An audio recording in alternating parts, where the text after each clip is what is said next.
And welcome everyone. We're gathered here to celebrate a true icon of our times. For 3 decades, this superstar has been quietly and steadfastly taking her craft to dizzying heights. The perfect director's actor, but also an artist who puts her audiences above it all. Today, as she celebrates 30 years of groundbreaking work in Indian cinema, she shines brighter than ever. Before we meet the stalwart herself, here's a look at her incredible body of work. Let's have a look. Making this seem as organic as that and natural as possible. Firstly, welcome Rani. Congratulations on the glorious years of sheer achievement. Okay, why cover नहीं That truly has been. Why cover they? I know मैं कैसे लूँ? part of this journey. इसके पास है? भाई जोड़ोगे इसमें Oh, right in front of my हमारा eyes. एक भाई और A young girl, now a mother, a daughter, and still तुम इसमें डायलॉग नहीं वाई के लिए भाई वाई में डालो इधर अपना Yes, सेटअप नहीं of होता course, everybody here present today, they are also equally part of my journey. As journalists, they have been supporting me, they have critiqued my work, they have grown in my craft. My peers, my directors, of course you, Sanjay, all my directors, and the producers who have given me this beautiful opportunity of giving me these wonderful roles that I was able to portray in the cinema, and especially being the voice of Indian strong women on cinema. That is something that I've always chosen to do consciously or subconsciously. It always came into my lap and I grabbed it. Even your film, Kabhi Alvida Na Kehna. It was different, it was challenging, but I think it spoke about what a woman wants and what she chooses. And I think various roles in my career, whether it was Naina Mathur from History, whether it's Shivaji Roy, they depict strong Indian women, and that's something that I always wanted to portray through my films and in my career. Let's take you back to your child. You come from, of course, a film family. But I know you have a really special bond with your family, with your mom. Your childhood is full of stories. It's full of love, joyousness, craziness, Durga Puja, the whole insula. What was it like being, let me take you back to being the young Rani Mukerji. What did that feel like at that time? I think that time it was more about, being in a very humble Bengali family. Like my dad and mom tried to make ends meet. I used to see them struggle through their days. There were times when my mom was not able to buy me a particular thing that she really wanted to buy for me because of certain challenges that came with not being economically very, very sound. But I saw my mom go through those days with so much of happiness, with that bright smile and that laughter of hers. And it never came in the way of our happiness, and that's something that I've imbibed from her, that whatever the circumstances are, whatever the situations are, one has to smile through and, go forward. But what has been always very important for me is the support and the love that I've got from my family. That's my mom, my dad, my brother. I'm a fan of your craft, but I'm an absolute fan of your mom. She is, for everyone here, I have to say, she's one of the most entertaining people I have met on planet Earth. And please, if I forget, I have an anecdote about Krishna Aunty and Kuch Kuch Hota Hai that will always remain in the inner recesses of my mind. Apart from being a compassionate, empathetic mother, wife, and has been the daughter and sister, but she is hilarious. Yes, she is. And you recently celebrated her 75th birthday. Yes, I did. And you told me she was refusing to divulge her age to you. She refused to tell you how old she was. Yes, yes. And you had to go back, ask her sisters, ask her family, and calculate that she's actually turning 75. Yeah. And apparently she refuses to acknowledge your age as well. Yes. So we have a special image of that special celebration of you and your mom on her 75th, and I'd love to share that with everyone, all our friends of the media. Let's have a look. Let's have a look. Yeah. That was just recently. I had the pleasure and privilege of attending this celebration, Rani's mom Krishna Auntie's 75th, and she was as radiant, as happy, and as crazy as she always is. But when I talk about mom and dad, I have such visuals and such amazing memories of Ram Uncle and Krishna Auntie, and I want everyone to just see a quick journey of theirs through the years. Let's have a look. Because I remember meeting you in your very humble home for the first time when I came to offer you and I know that there were lots of financial times, and I think that we rarely ever talk about those times that the kind of everybody talks about today. The big N word is discussed, but nobody realizes that there have been struggles, there have been tough times. And you as a daughter saw your parents. Of course, they hail from a film family, but they never saw that grandeur. They didn't see that lifestyle. They didn't see that. They just saw that simple life, but they still had those dreams for their daughter. I don't even think they had dreams, Karan, because I think the way, at the time that we were growing up, I think it was never really something that occurred to my dad that I'm going to go ahead in life and, work and do stuff like that. I think it was more always a boy's responsibility. I think that responsibility, they saw through my brother. I think with me it was very clear they were wanting to get me married at a very young age. Yeah, but I think destiny had other plans for me. With the offer that came for Raja Ki Aayegi Barat, I think my mom just told me that Salim uncle, why don't you take it up and see how it goes. And I think behind that ask or that want of my mom's, I never realized that probably my mom was finding a way to make probably the financial situation in the house better, because they knew that if I do well in this field, maybe things would be better, but probably at that point of time, I didn't see it from that angle, but I think what made sense to me was that my mom said, why don't you take it up, because at that point of time, as teenagers, we wanted to take up a particular profession, we want to probably take, say, interior designing or law, and we're just confused as teenagers. At that point, I just thought it was very nice of my mom to say that, try this out. If it doesn't work out, you can go back to your studies and you can always go back to doing what you wanted to do. Raja Ki Aayegi Barat, I remember, and I have something interesting to say about Raja Ki Aayegi Barat, which is very defining for you. That debut film, that performance, that power-packed performance, welcomed you into mainstream cinema. While the movie wasn't a thunderous success or wasn't a success, but what did happen is that you made a solid mark. And what followed after that was a result of that strong performance. Initial close-up that you saw of Rani coming out and saying Raja Ki Aayegi, and she does one gesture like this. I got a call, 8 leading ladies had said no to me for Kuch Kuch Hota Hai. I had become like the most rejected first-time filmmaker because nobody wanted to do that part of Tina. I was trying very hard to convince them that it's pivotal to the film, it's important, it's a really crucial part. Nobody. All those 8 girls, and I remember each one of their names, and I thanked them that they said no. To me, I got a call one evening from none other than Aditya Chopra, who called me. He said, have you seen this new girl in this trailer of this film called Raja Ki Aayegi Barat? It's this song. She comes out and she does a gesture. This girl is a big star. So I was like, okay, I went and had a look and I said, she's a very pretty girl, and I went and met her, and of course the rest is history. Yes. The irony here is that it was actually Adi who called me and recommended me to you. Yes. And do you remember that meeting? Sagar. I remember the meeting with you, of course. Yeah. But I think Raja Ki Aayegi Barat has to be one of those moments in my life where truly, Karan, when I look back, I really don't know what I was doing. I was just following my mother's instruction. Yeah. I said, my mom wants me to do it, I have to do it. And because I'm doing it, I have to do it to the best of my ability. And whatever was best that I could do, I did for the film. But what I didn't know was the kindness that was shown to me by, say, Adi, you, Shahrukh, Amir, you all at the same time probably saw this and you all thought that I was okay enough to be part of your films. Amir brings me to Guna.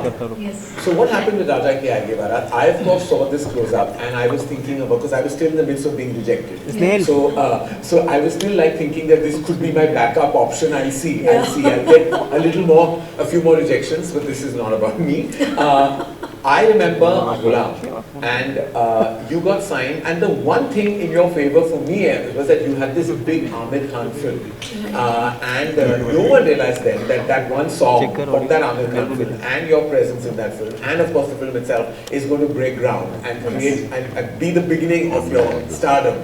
That song, Aati Kya Khandala, I heard you even sang it on a plane only because nobody knew that you were the leading lady. Is that true? No, I think we were going for the movie premiere or something. Those days there were no promotions. There were no promotions. I think there were only premieres, and I think somebody asked me in the plane to sing a song. And you sang Aati Kya Khandala in a plane? Yeah. The plane was not going to Khandala. Obviously not. I think it was going to Delhi, and if I'm not mistaken, it was Bhavna Auntie from the media. I don't know if she's there today. Bhavna Auntie asked you to sing a song? Yeah. Okay. Yeah, Bhavna Auntie. Well, I was actually sleeping on a lap with full oil in my hair, and I remember... Later we discussed why you were sleeping on Bhavna Auntie's lap, not because this is a live YouTube show. We'll have that chat later. Bharti Auntie's here though, I can see her. Sorry, same generation of media, so I can say that to you, Bharti, you're a dear friend. Aati Kya Khandala happened. But the one thing we have to address, and it's the elephant in the room, they changed your voice. Yeah. And what were your thoughts and feelings at that time? I think as a newcomer, you don't have much of a choice, because it was a really big thing for me to be able to do a film with Amir and opposite Amir, because he was one of the superstars then. So when Amir actually, which I learned later from Vikram, who's my director, that actually it was a decision taken by probably Vikram, Mukerji and Amir, but they made Amir become the bad guy, so to speak. And Amir kind of explained to me that, for films we have to sacrifice certain things for the best of the film, for the best of the movie, and probably your voice is not apt for the character or the role. And then he asked me who my favorite actress was, and I, without blinking, I said Sridevi. And he gave me an example how Sridevi's voice was dubbed in a lot of her films, but it didn't stop her from being the star that she became. So with that logic, he said, Rani, you must surrender to whatever is best for the film, and we think that your voice should be dubbed. And it was a little upsetting for me, but obviously I couldn't show the fact that I was upset, because you need to be a team player whenever you're part of a film. Absolutely. And I think as actors, as technicians, we need to be part of a team. If somebody asks us for something, we have to be able to do it. And even if there are personal, say, disappointments, it doesn't matter as long as the intent is true for the film. Correct. And they went ahead and they dubbed my voice. But what was beautiful, Karan, which I have to tell everybody here, is that I really owe this to Karan. We were shooting for the trailer of Kuch Kuch Hota Hai. Very teary-eyed. And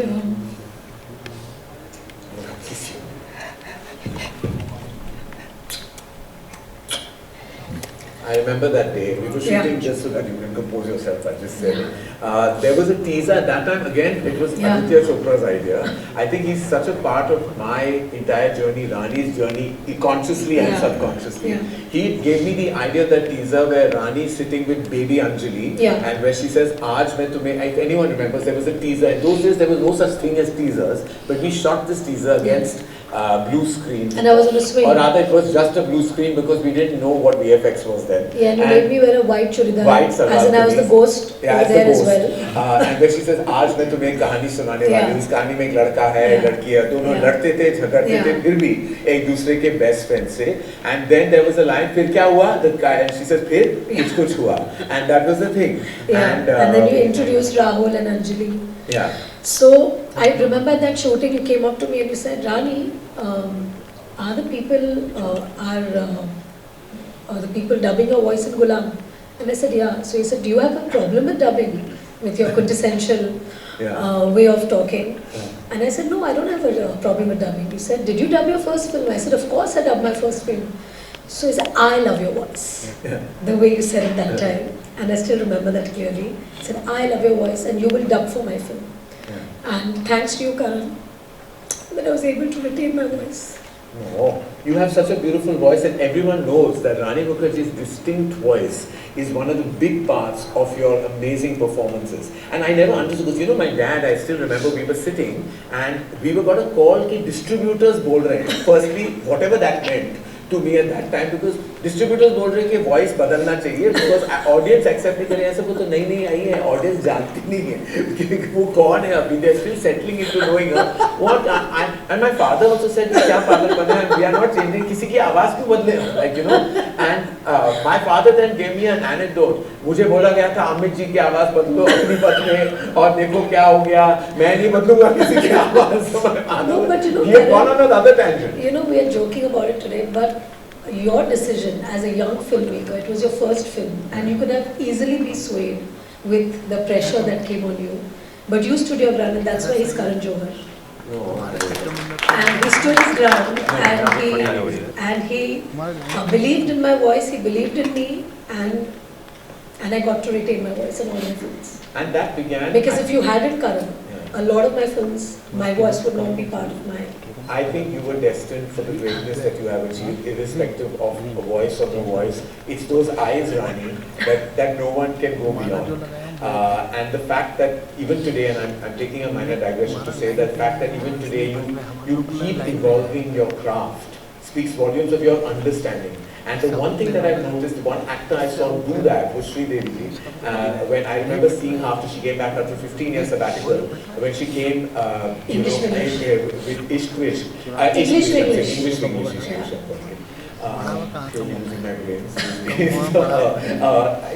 English, and I remember seeing that she had understood the syntax of our times, and I see that you do very few films which we must talk about, that you have to do many more, but every time I watch you, I feel like you've evolved, you've updated your energy and your craft on the screen, and that speaks volumes about your understanding of just cinema and not just performance. Going back, there was some very, and I think lesser discussed, but there were some kind of brave roles that you did take on that were progressive in nature. Your character in Hamtum, your character as Maya in Kabhi Alvida, these were actually progressive characters, and it takes a lot of inward Suhani from Satya. Suhani from Satya. I think they were all very progressive women. You know, you were portraying very progressive women on screen. Today, the woke world talks about it. At that time, it was never discussed with the due, I was not given that kind of due. Of course, the performances were, but not the progressiveness of those parts. What were your thoughts when you were performing these parts? I think I was inspired by those characters, Karan. I think when a script comes to me or when a character is presented to me for me to play, I always look for something that touches my heart or something that inspires me, because as people, when we are playing different characters, I also have to become those characters. I have to keep Rani aside and I have to be those characters, and I have to do it in a way that the audience believes that I am those characters. And for me, if I have to become somebody else, I have to be inspired by, I have to love her. Only then I can play the part with utmost sincerity and integrity. And that's what I saw in these characters, and I saw that with time changing, with India changing, with the voice, every decade comes with a new voice from the current generation. And I think these parts actually spoke about the modern Indian woman and what she wants to say and what she wants to do and the change that she wants to bring. Her own desires and the agency and all of that. Yes, you know, it's not about following a particular protocol, or I would say the whole patriarchal system of what we are taught to do or meant to do. But somewhere these women stood against that, you know, and in their own way, not shouting from the rooftops, but in their own choices, quietly making certain decisions in those characters, in the films, and how the film evolves, how the story moves forward. I remember while filming Kabhi Alvida, I didn't realize when I wrote the film and that it was going to get so deeply immersive as an experience for the actors. Because I realized that all the characters, Dev and Maya and Rishi and Riya, they got so immersed into those characters that at one point I had to tell Preeti that this is not really happening. We're shooting a movie. She was like, but why is he cheating on me? So I'm like, he's not cheating on you. It's the character. Like, you know, she was getting like very personal. Like, and I had to one day take her aside. We went for a walk. I said, It's not Preeti Zinta. This is Riya. Exactly. Because I realized at that point, and there were moments, I remember at one point Abhishek broke down really on set. You remember there was a scene you were shooting and I remember he broke down and I think there were moments I could see you just looking sullen and sad and I realized that everyone was going through, like you were going through beats in your head because the film talks about ground realities, emotional realities, things that people go through, don't like to address, we don't like to acknowledge, we brush them under the carpet, but they are all realities of modern life. And I realized it was a very tumultuous experience. Yes. And I think and also for the audience as well. Yes, it was. I'll never forget when I realized that the film is going to get polarized responses, is that I went to see the first preview of the film with a paid audience, and there was a traditional looking couple watching it, and there's a scene where Dev and Maya are checking into a hotel, and immediately the traditional woman looked at the traditional man and said, like that, like, what's happening? And he said, kuch nahi, dream sequence hai. And when they realized that dream sequence nahi hai, they both got up and walked out. And I remember I was like, oh no, like, you know, like this is also, like there is judgment, you know, but yet the end of that film gives you hope. And it speaks about love going beyond. That love should be the only reason you walk into a relationship. Absolutely. So more power to you, Rani, for Thank portraying you. those parts. And thank you, Karan, for writing those parts. no, I mean, like, you know, like of course, it's way back like in I the always past. say that we actors, we get opportunity to, do such parts only because the writers and the directors, they write such parts for us. The directors have the faith, the producers have the faith to produce such films. Only then can actors come into the role and can give those characters wings, and give them flesh on screen. And those wings give you moments on cinema, like I'll never forget that train sequence from Satya. Like there is just something organically pure. It's also, I think, it's that zone of performance that you came from that very filmy heroine performance to real natural acting, which you could do. You can do anything. According to me, Rani, because you can do anything. But when I see you in Yuva, I see you in Satya, I see you in Heram, I see a syntax that is so unusual for that time, for the mainstream movie star heroine of that time. I want everyone to see that moment in Satya.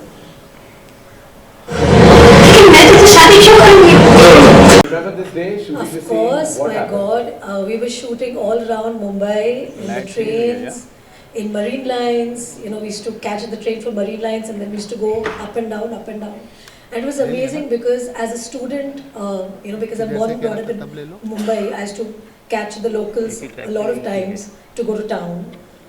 So just being in the locals, just being there shooting with Shad's madness, with just trying to get the scene done because there's like the time running out, and of course this was Sing Sound, which is Sing Sound is basically live sound, and there was so much of trains going and coming, crossing us. But I do remember the sound recordist was such a genius that he actually kept all the sound which is live. Wow. And today you can't even imagine, because the minute you go for a Sing Sound film or you're working on a Sing Sound film, they always say that there's some external sounds happening, we need to quiet down. And I remember shooting Satya in the midst of the local trains, and all of that was live sound. So it was like amazing, and I love Suhani's character. I think she's so defiant, and she has so much chutzpah. Like and the fact, and she makes the Aditya's character completely squirm, because when he says I love you, and she says, what does that mean? No, because she's a doctor, in her head she's like, okay, these are certain chemical things that are happening in your system, it's not really love. So that was probably the thing that Suhani was thinking, and I think it's so beautiful because it was a young love story. It was about young lovers who go against their family, and they come into a relationship, and it actually showed what challenges couples face when they get married, and when the initial dizziness of love goes away, what is left is, if the love is truthful, if the love is pure, it stays. Yeah. Wow. That was one tone of performance that started cementing you with every passing performance and year as such a solid actor. Two performances that, when I shut my eyes and I think of brilliance, I think of two performances where you portrayed disabilities. Yeah. Black and Hichki. Let's go back to Black. Turning point not in your career as a movie star, but like talking about just the brilliance of that performance is yet not saying enough. Like, what was the kind of work, energy, and just feeling? Because I still remember you telling me that when you all saw the film, you and Amit Uncle saw the film, you all hugged each other and just broke down when you saw the copy of the film. And when two actors have immersed themselves so deeply into that kind of experience and filming, it's only then that you feel like that release is so needed. Tell me about Black. I think I have to credit Sanjay for every second of that film. The fact that he chose me, I'm very, very grateful, and I'm going to be indebted to him forever for that part. What Sanjay brought as a director, in the scenes that we shot, I think he took the scenes from, say, what we were performing. He made an entire world which was so different. Like, it was the first time that I was working in a film like that, where each day I came on set and I saw the beauty of the set, in the kind of detailing that Sanjay did, and it inspired me every second to give my best. And Sanjay coming on set, and the way he used to interact with me, the way he used to interact with every actor on set, inspire them to do their best. I think Sanjay has some special quality that he really makes you immerse in the character and takes you to the depth of your own self to actually figure what else is there. Like, even if I don't know that it exists within me, Sanjay will make sure that he taps into that. And I don't know how he does it, but he does it. He creates an atmosphere that takes you to that place in your life or in your performance of that particular scene, that Rani, you have to give your best. And he does that with every actor of his. But the process of Black was very different, because when I met all of them, everyone who's challenged with seeing, with talking, with hearing, and I interacted with them, because by then I had learned the sign language. Because I had to go through 6 months of training of learning the sign language to be able to communicate with them, because I needed to spend time with them to observe them, how they interact, what are their movements, how do they look, because there is no, if your world is black, how do you react to as a simple thing of get me a glass of water? Or, I'm watching the beach. How do you comprehend that? Or I'm going from, say, Juhu to Bandra. How do you even comprehend something as simple as that? And they go through their lives with that. But what was amazing about them was that they were so self-reliant. They had so much pride in them for who they are. And the fact that they had overcome so many obstacles in their life. And that gave me the power to be Michelle McNally. That gave me the spirit of Michelle McNally, because I saw that they didn't want sympathy. They didn't want you. They were cracking jokes. They were saying things which Sanjay and me used to crack up, because when they used to sign and I used to understand what they're saying. And Sanjay was, did he actually say this? And I said, yeah. And they were like things which used to be bizarre. So I think the spirit of Michelle came from the fact that I spent a lot of time with them and I learned that. But of course, working with Mr. Bachchan, I think that for any actor is, I think, a turning point in their career.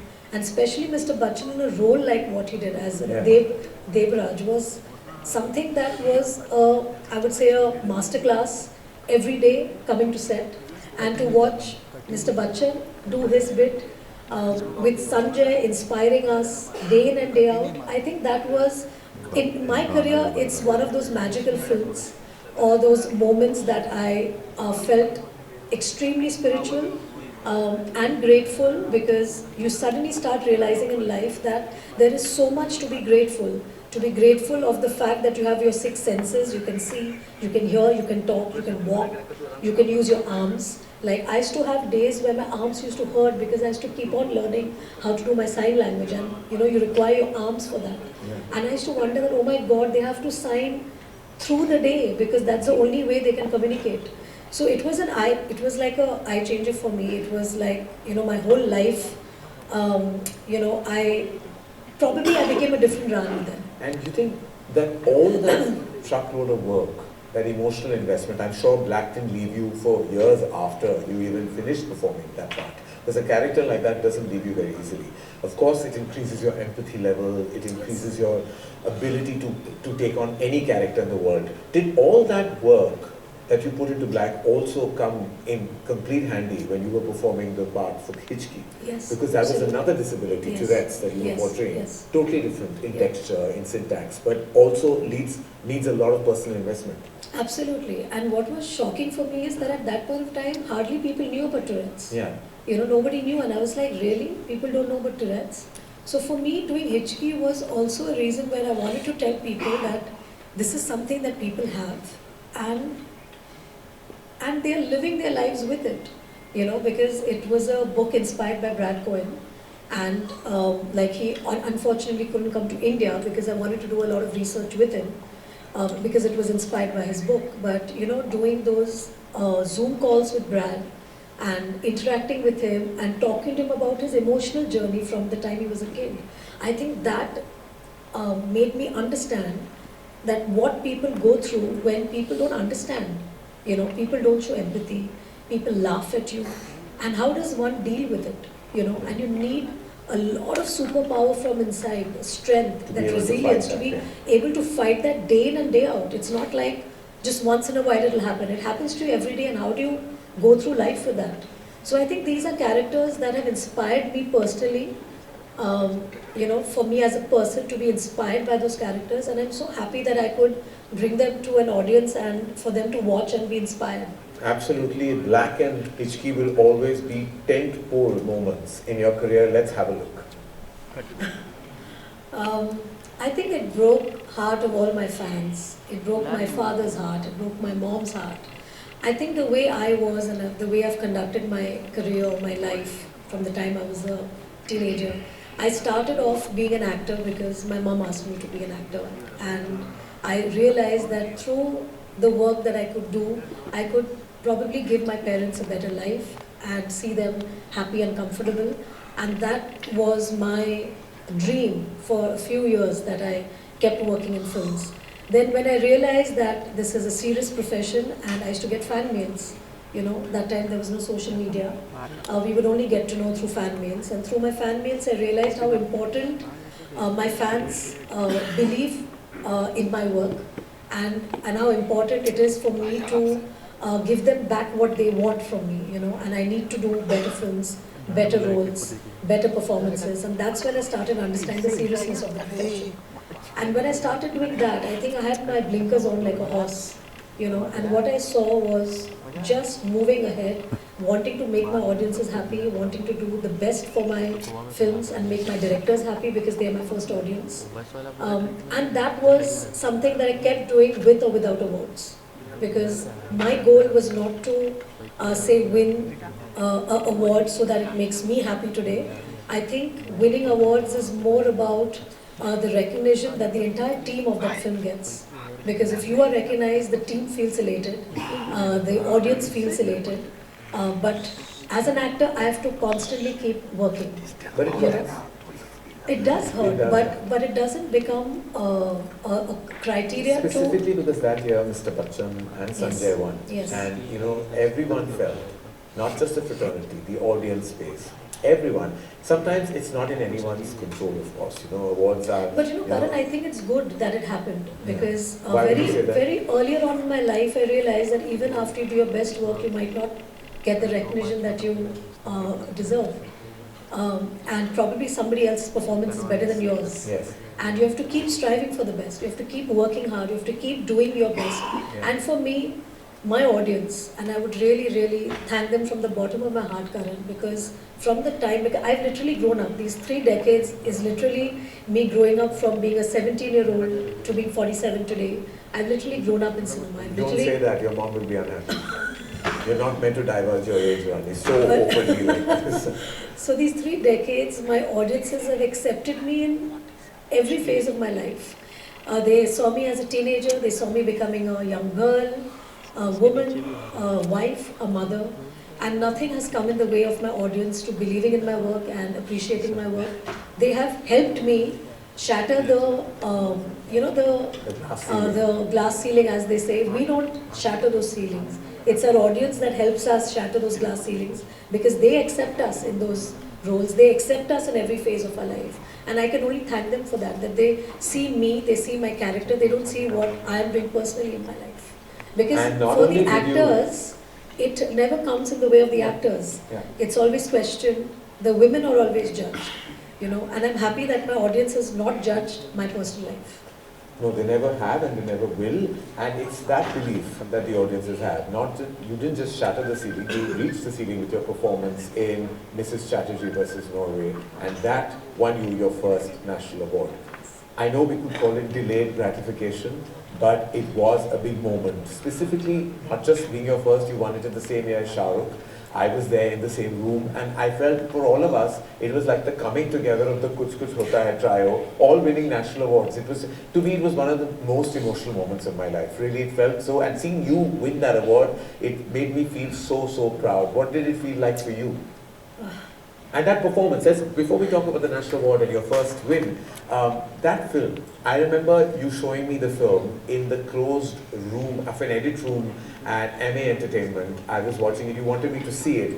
And I'm a parent by then, and I remember being a puddle because I have just wept and wept and wept because I cannot even believe what it feels like for a parent to just see their children I'm a mom and a dad, right? So I'm a combination of both. So I felt every beat of that performance. I felt that you had immersed yourself into every existing mother in our motherland, and it was just such a powerful portrayal of a absolutely helpless mother. And you being a mom, and I know you're a tiger mom, like I know how you are about Adira. I can't even imagine what you felt like every day of that shoot. It was very tough.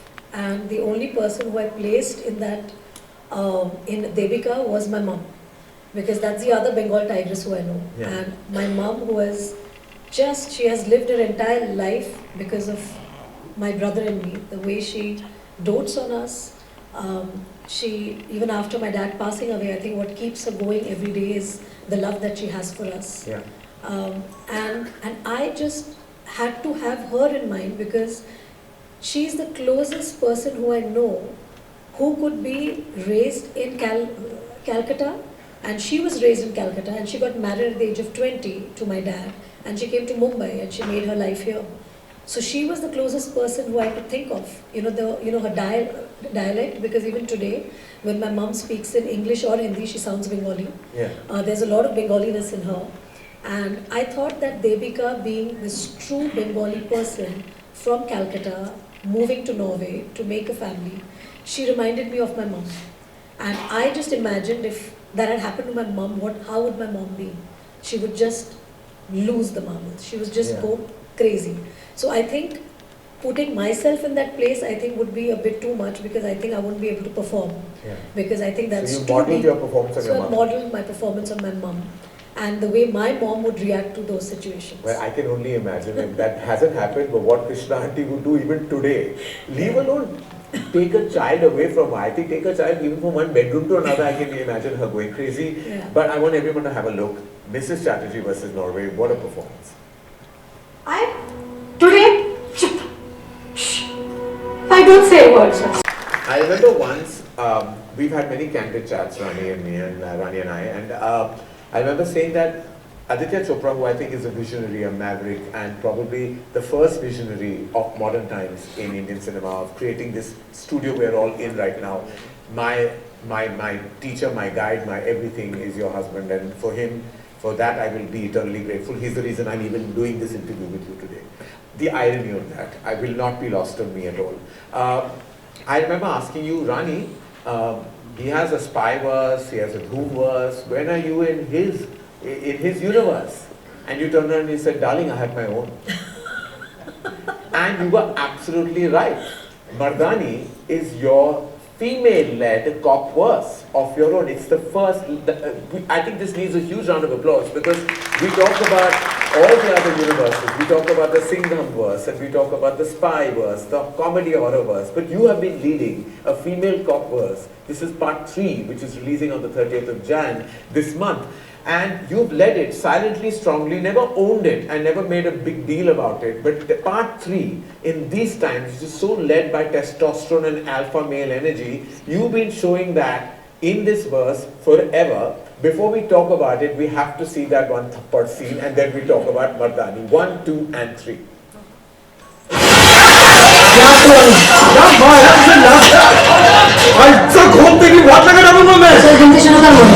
Section 143, unlawful assembly. Section 147, rioting.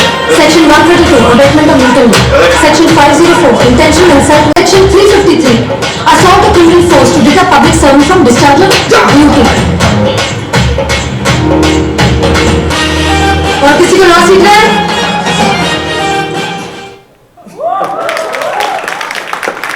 When you say kick ass, this is kick ass.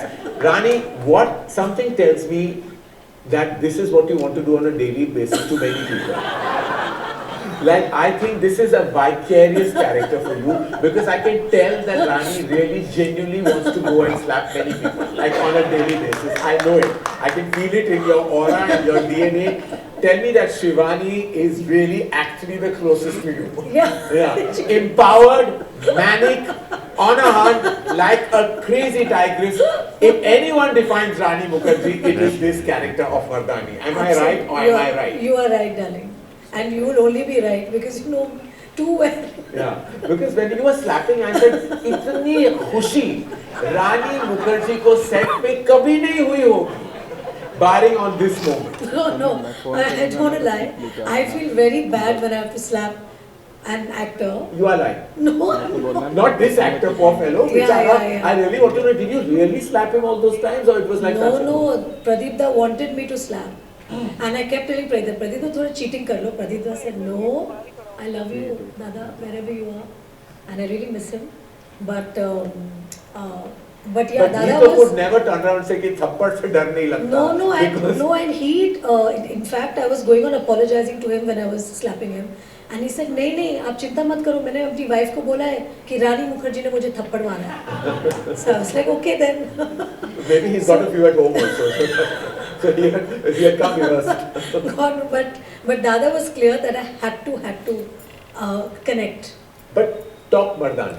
I mean, what a fantastic achievement for a female superstar in our country. That achievement is because of the audience again, because they... I think kabhi credit khud le lo. Audience are going on and all this matter doesn't keep aside a little bit. But I really believe that, Karan. I really believe that because... Let's talk about how you should own this. This is your franchise. Okay.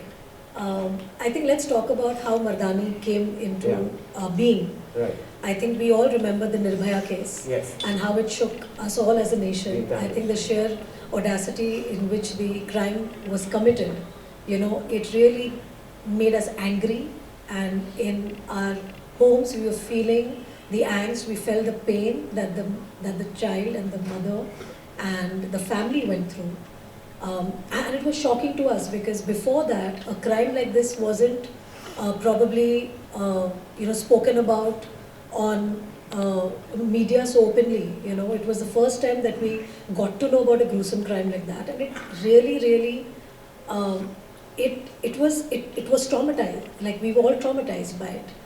And I remember that time, whether it was Pradeep Da, whether it was Adi, whether it was me, Gopi the writer, I think Mardaani was born out of the sheer anger that we all felt, you know, and it was something that we wanted to say to the audience, we wanted to say to the girls in like India, we wanted to make something that was empowering, that made the girls feel that hope is not lost, and of course to also educate, to create or spread the awareness that these kind of horrible things are happening around us. Because many times, you know, women shy away from watching this kind of content, or they feel that, oh my God, this is too disturbing.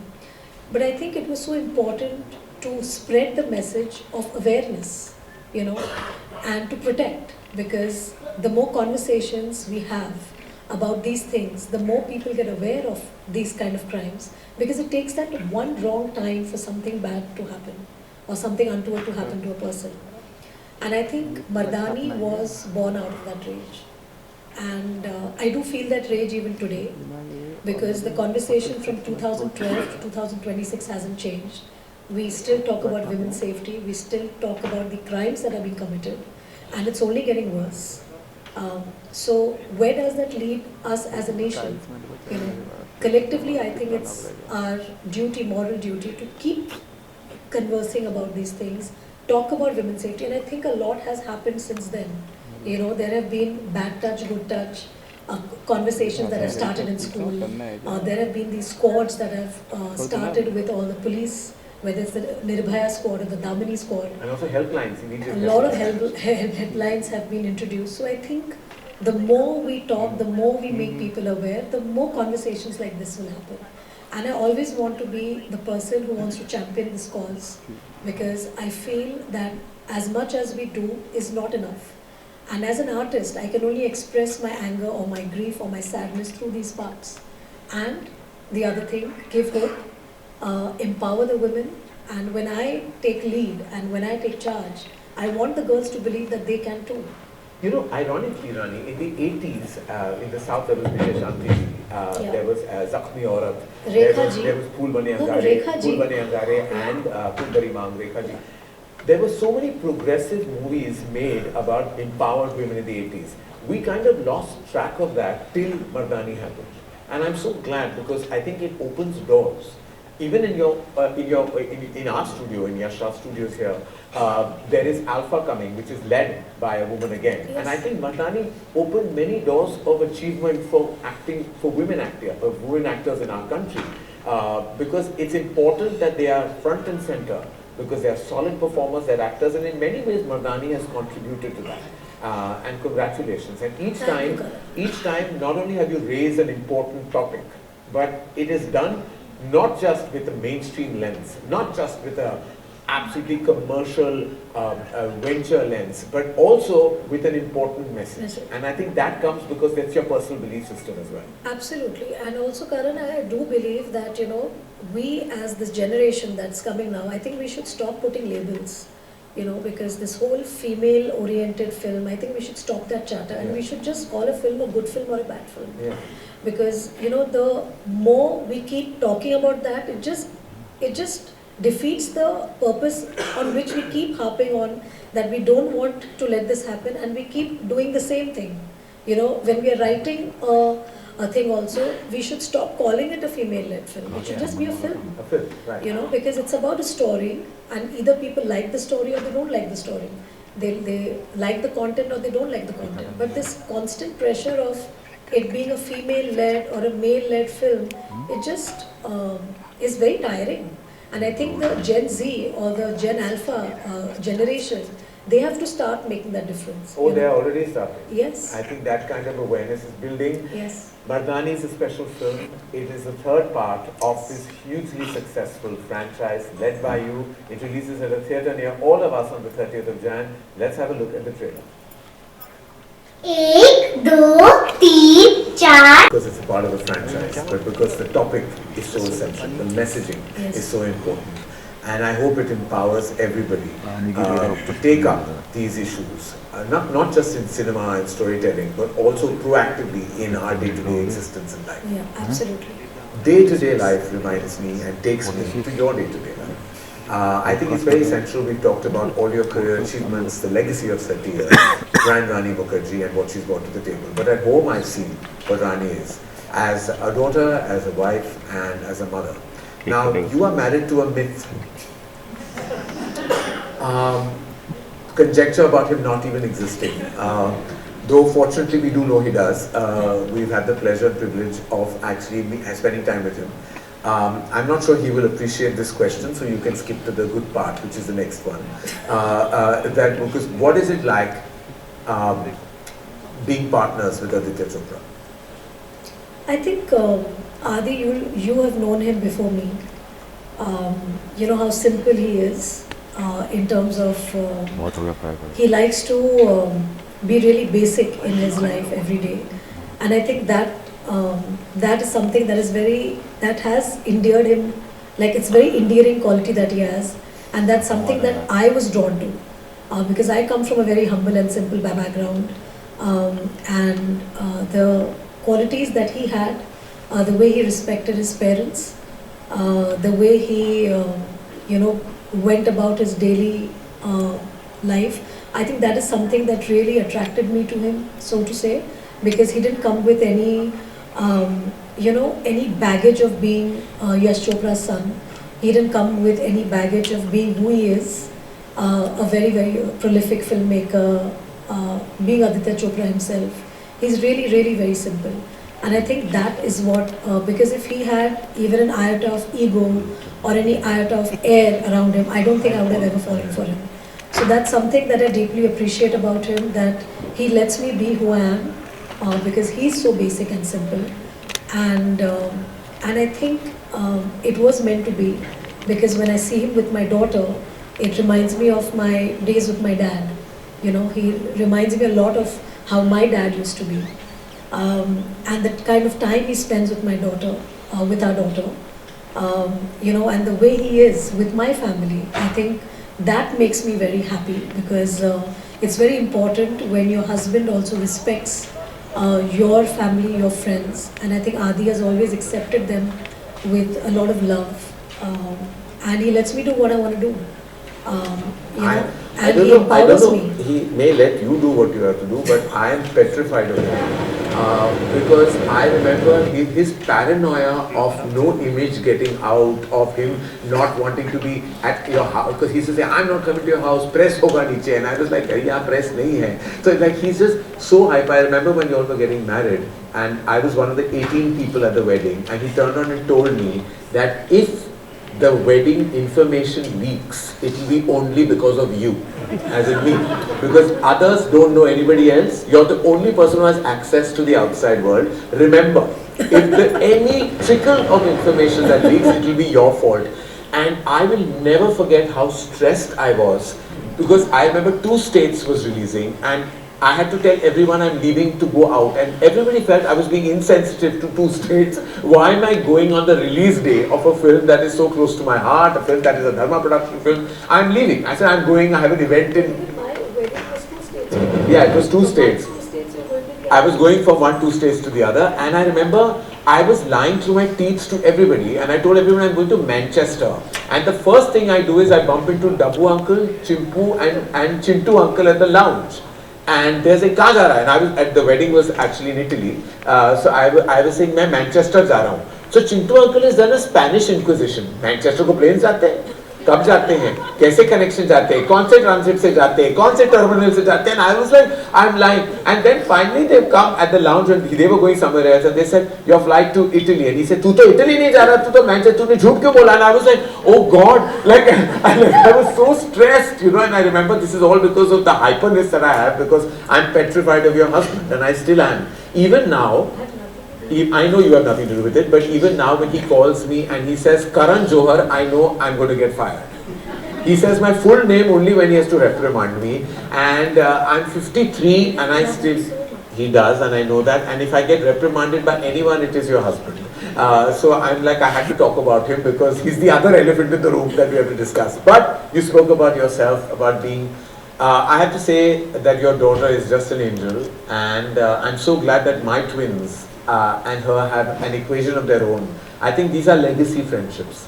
My dad and your father-in-law, us, you and me, you and your husband, and now Yash, Ruhi and Adira. I'm so blessed that we can continue this legacy of love and take it forward. Because it's not just taking it forward for the sake of it, it's also that love going on from decade to decade. We worked together for so many years. It's our friendship. It's, with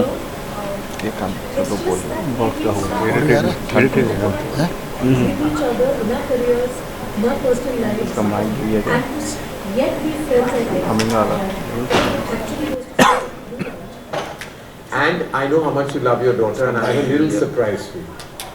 I have a letter that she's written, and I know you have no clue about this. And I'm going to read it out to you, and for that I have to change my chashma. And this is Adira's letter to you, to her darling mother. Rani, your mic. Yeah. Mike is one. Yeah. Mine is okay? Alright. I'm going to read it out. This is probably the first time you're hearing from Adira. Okay.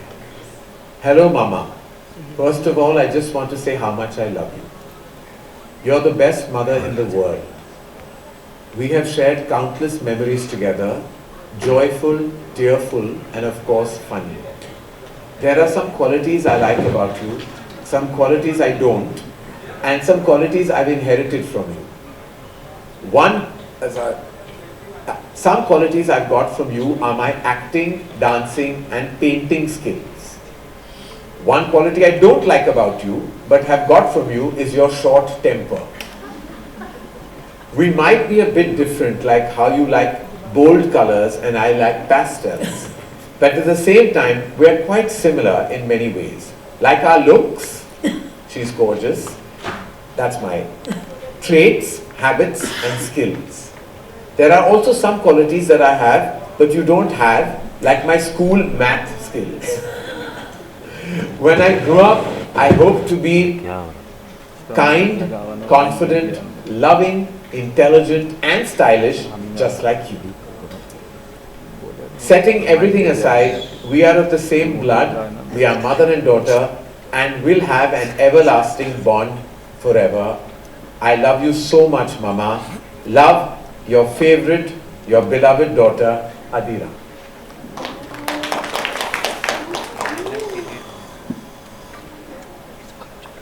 You take the mic first, nobody can hear you. It's your turn. Surprise. I know you had no clue, Yeah. but that's why we saved the best for last. Oh my God, that is so sweet. She is just a beauty, and she's one of the most kind, gentle, soft-hearted, I mean such a blessing. Adira is a personality, and I love that she is obsessed with food just like her father is. So one thing about the Chopras you have to know, and I've grown up in that house, that when you're at breakfast, we discuss lunch. When you're at lunch, we discuss dinner. And food is a big part. Food and film is what defines the Chopra Khandan. And that's the one thing, Adira, I was surprised, we were in London together once, and she knew my two bhola bachas who know nothing about anything, I want to tell you. She was quoting all the fancy names of the menu, and she knew everything about food, and both Rani and I started laughing because I said, my God, you know, this chip, this block, it just goes together. She is truly, truly a chip of the Chopra block. Truly Yash Uncle's granddaughter. Yes, she is. Truly. Because sometimes I actually wonder that is she a reincarnation of Yash Uncle? Because she reminds me so much of Yash Uncle. Right. You know, she's very creative. She also writes really well. She's a good storyteller. And I think she gets it from Yash Uncle and from her dad. Well, we are But all a this result. this is really amazing. And I'm wondering that she has not told me about this. She has not. That means she can keep secrets, much like her mother. Oh my God. Much like her mother. Another thing you all both have in common. Yeah. Rani, I have to say that we are here at a very emotional place. We are here at the center of IRF. I'm a filmmaker because of the man behind the studio, Yash Chopra, his son, and the legacy of Yash Raj Films. You have taken it forward in your own way as an individual actor also, carving your own journey, making your own way forward, carving this brilliant 30-year career, and to here's to 30 more. We have a special film releasing, but this year is special because we celebrate 30 years of the glorious, the beautiful, and the mega talented Rani Mukerji. And it has been an honor, a privilege, and completely my pleasure to go down memory lane, to talk about this exalting, beautiful, and solidly sincere journey that you have had in the movies.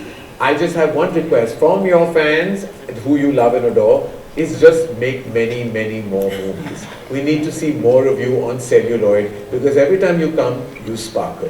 Thank you, Rani. Thank you so much. But we have a special something. We need to celebrate this with some of your favorite food, which is a cake. We're going to cut a cake because we have to celebrate the 30 years of Rani Mukerji. Can we get the cake on?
after 30 years now. 30 more years. So it's I can't tell you. Mardaani 3 is my first film now. I can't tell you how good this cake is. by You the way. must have, please. I'm going to come and give it to all of you. Thank you guys. Thank you for joining us today. It truly means the world to Rani and me. And Rani and I really are truly blessed to have all of you. We have so many friendships and relationships in all this of room. them, they've been with me in my journey for the last 30 years. Gopala, I can see her, all of them. They've all, Joita. I just saw Joita somewhere. She just popped up and then she went back here. Yeah. There's so many of them that I can see. Thank you. Thank you guys. Thank you so much. Thank you. Much love. Thank you so much. Thank you. Need all your love and blessings for the next 30. Where are the Gen Z journalists?